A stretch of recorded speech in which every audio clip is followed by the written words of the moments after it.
유튜브 채널 가장 많이 본 뉴스 구독, 좋아요, 알림 설정, 댓글은 저에게 큰 힘이 됩니다. 중국 해군 함재기 젠15 비상 착륙 영상 공개. 계기판 경고 등이 계속 깜빡거립니다.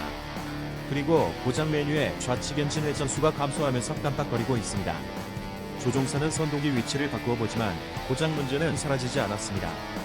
조종사는 고장난 엔진을 끄고 나머지 엔진으로 회항하려고 지휘소의 허락을 구합니다. 231 랜딩기어 이상 없이 잘 내려졌습니까? 랜딩기어 이상 없음. 확인, 좌측 엔진을 꺼도 좋다.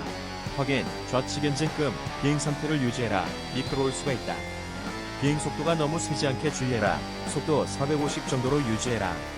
현재 고도는 400, 속도는 350으로 줄이고 있다. 안각은 7에서 8도로 유지해라. 좋다. 방향 유지, 착륙 주의, 상황 좋음, 확인, 감속 정상. 232는 비행기 시동 꺼도 좋다. 본인들은 중국의 조종사들의 임기응변 능력이 탁월하는 것을 화시하려고 영상을 만든 것으로 보이지만 우리 눈에는 아직도 함재기 제작에 있어 기술 부족으로밖에 안 보이는데요. 함재기 개발에는 많은 것들을 신경 써야 하기 때문에 많은 데이터와 기술이 필요합니다. 우리나라도 한국형 항공모함 건조를 결정지은 만큼 국산 함재기 개발은 필수입니다. 한국형 경항공모함 들어갈 KF-21 보람의 함재기 파생형 개발 가능성이 제기되었습니다. 유튜브 채널 가장 많이 본 뉴스, 좋아요와 구독은 영상 제작에 매우 큰 힘이 됩니다. 이 내용은 대한민국 해군 정책 홍보 자료에서 나왔습니다. 우리 해군은 50문 50답이라는 정책 홍보 자료를 내놓았는데 그중 43번 질문에서 경항공모함에 국외 구매 전투기를 탑재하는 것보다 국내 개발 전투기를 탑재하는 것이 더 좋지 않냐라는 질문이 있었습니다. 해군 사업인 경항공모함에서 운용할 수 있는 전투기는 별도로 추가적인 개발 사업을 추진해야 하기 때문에 상당한 개발 기간과 예산이 필요하지만 군 운용 요구 성능, 기술력, 생산 가능, 시기 등 경항공모함 건조 완료, 시기와 맞출 수 있다면 국내 개발 전투기 사용도 가능할 것으로 보고 있다고 답했습니다. 또한 한국항공우주산업의 한한호 대표가 출입 기자를 대상으로 간담회를 통해 2026년 KF-21 보람의 전투기 체계 개발을 끝내고 블록일 양산 이후 교량 과정에서 별도로 블록 2단대의 함재 전투기 파생형 개발을 포함시키고 있다고 전했습니다.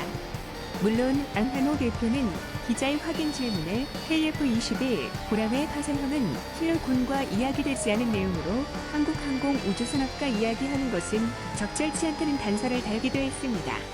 안 대표의 말대로라면 KF-21 내비 개발의 계획만 있을 뿐 수직이 착한 방식으로 개발될지 F-35C 같은 항공모함용 해군 함재기로 개발될지는 정해진 것이 없습니다. 이것에 대해 군사 무기 전문가들은 KF-21 네이비는 F-35C 같은 항공모함 함재기 개발로 가야 한다고 보고 있습니다.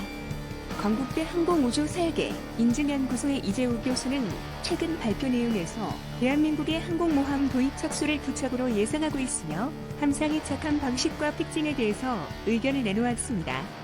여태까지 공개된 자료에 의하면 한국형 항공모함 1번함은 편각판을 채택하여 무조건 헬기와 수직의 착함이 가능한 전투기 전용이 될 것으로 보이기에 일반 함에서는 현실적으로 KF-21 네이비를 탑재하기는 힘들 것으로 보입니다.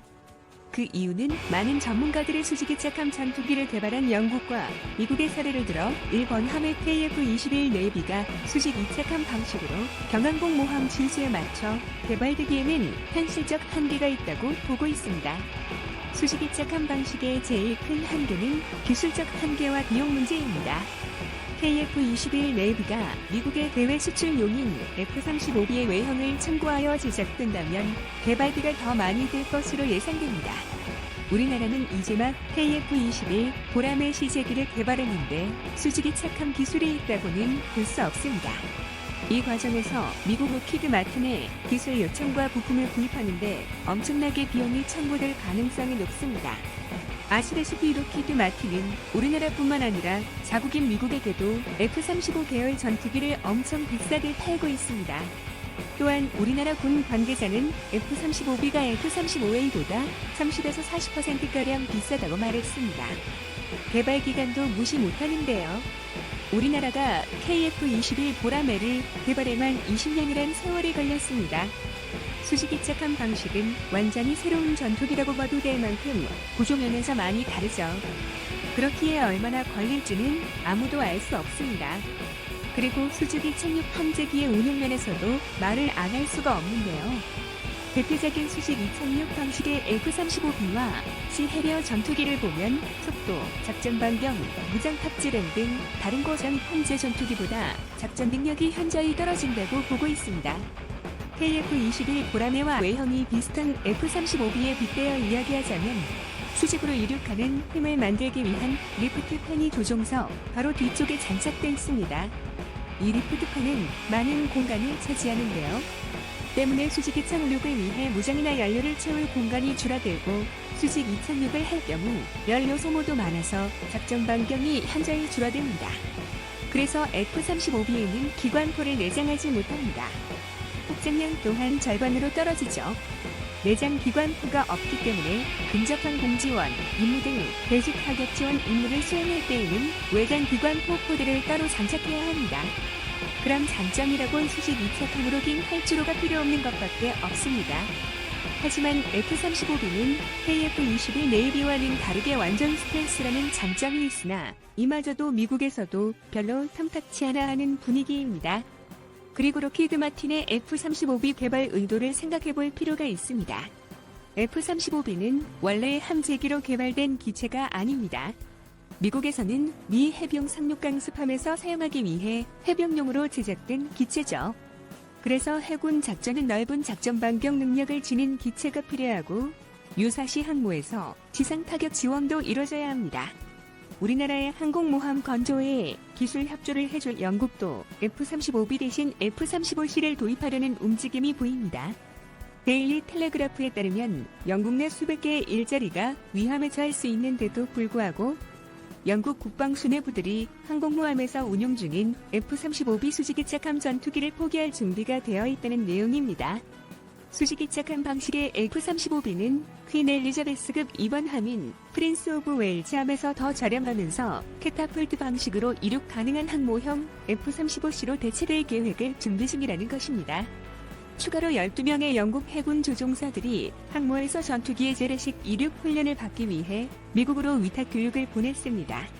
현재 영국 정부가 발표를 준비 중인 전략적 국방 및 안보 평가에서 처음 불거져 나온 걸로 알려진 이번 결정은 영국의 방산업계에 직접적인 영향을 줄 것으로 예상되는데요. 특히 시해리어와 F-35B 엔진 제작에 참여 중인 롤스로이스가 가장 타격받을 것으로 보입니다. 이런 영국의 결정은 미국 국방국 중에 총대를 메고 수직 이착함식이 효율이 안 좋다고 고생을 서주는 것과 마찬가지입니다. 그렇기 때문에 우리가 주목해야 할 것은 한국형 항공모함 2번 함부터인데요. 1번 함에서 항공모함 건조 기술을 축적한 후 더 큰 배수량의 항공모함을 건조하면 스토바 짧은 이륙이지만 복구 완료 방식의 KF-21 네이비가 탑재될 것으로 예상됩니다. 여러 전문가들은 우리의 한국형 항공모함 2번 함을 러시아, 중국, 인도 항공모함이 채택한 스토바 방식으로 건조할 것을 권유하고 있습니다. 한국형 항공모함 2번 함에서는 3만 톤 규모의 경항 공모함의 비행갑함 길이 265m를 20m 연장하고 최대 순항 속도를 30노트로 올리면 인도의 비크라마디티 항공모함처럼 스토바 방식 함재 전투기를 운용할 수 있을 것으로 전망했습니다. 그렇게 되면 F-35B보다는 몇 백억 싼 F-35C를 운용할 수 있고 작전 능력에서도 F-35B와는 다르게 거의 F-35A와 같은 작전 반경과 그에 준하는 폭장량을 보장할 것입니다. 이것은 고스란히 우리나라 KF-21 네이비 개발에 좋은 영향을 끼칠 것인데요. KF-21 보라매 플랫폼에서 형체와 날개를 접히게 하는 것과 랜딩 기어 강화 등 조금만 더 바꾸면 되기에 기술적으로도 훨씬 쉽고 짧은 개발 기간과 상대적으로 싼 비용으로 개발해낼 수 있을 것입니다. 스토바 방식의 KF-21 네이비가 개발되면 우리 해군에서는 주력 함재기가 될 것으로 생각되는데요. F-35 계열은 완전한 스텔스 좋은 소프트웨어, 전술링크 등 굉장히 좋은 기체이기는 하지만 단 한 가지 큰 단점이 있습니다. 바로 비싼 도입 가격과 비싼 운용 비용인데요. 스토바 방식의 KF-21 네이비는 KF-21 보라매의 장점인 상대적으로 싼 도입 가격과 싼 운용 비용을 그대로 가져올 것입니다. 그렇기에 우리 해군은 부담 없이 운용할 수 있는 데일리 함재기를 얻는 것입니다. 만약 우리나라가 스토바 방식의 KF-21 네이비가 개발되면 수출에서도 경쟁력이 있을 것으로 예상되는데요. 체급은 잘 나누지 않는 함재기에서 미국은 남사벽인 기체를 보유하고 있기에 도입하지 않을 것이라 생각되지만 자체 함재기가 없는 인도는 스토바 방식의 KF-21 네이비를 도입할 수 있습니다. 인도는 이미 KF-21 보라매에 관심을 보이고 있고 K9 자주포로 우리나라 무기에 엄청나게 신뢰를 하고 있습니다. 또한 많은 전문가들은 KF-21 보라매 블록 3단계에서 F-35에 준하는 스텔스 기능을 확보할 것으로 보고 있습니다. 그에 맞춰서 KF-21 네이비도 스텔스 기능을 확보하게 된다면 우리나라 바다에서 중국의 항공모함을 만나더라도 충분히 대응할 수 있을 것입니다.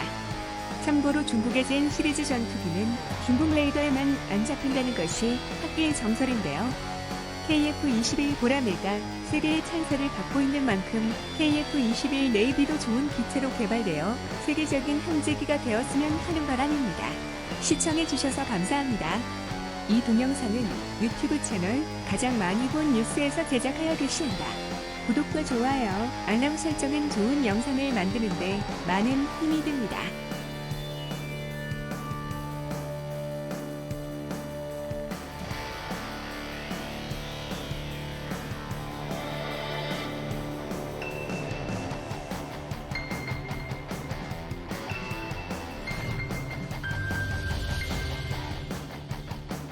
유튜브 채널 가장 많이 본 뉴스 구독, 좋아요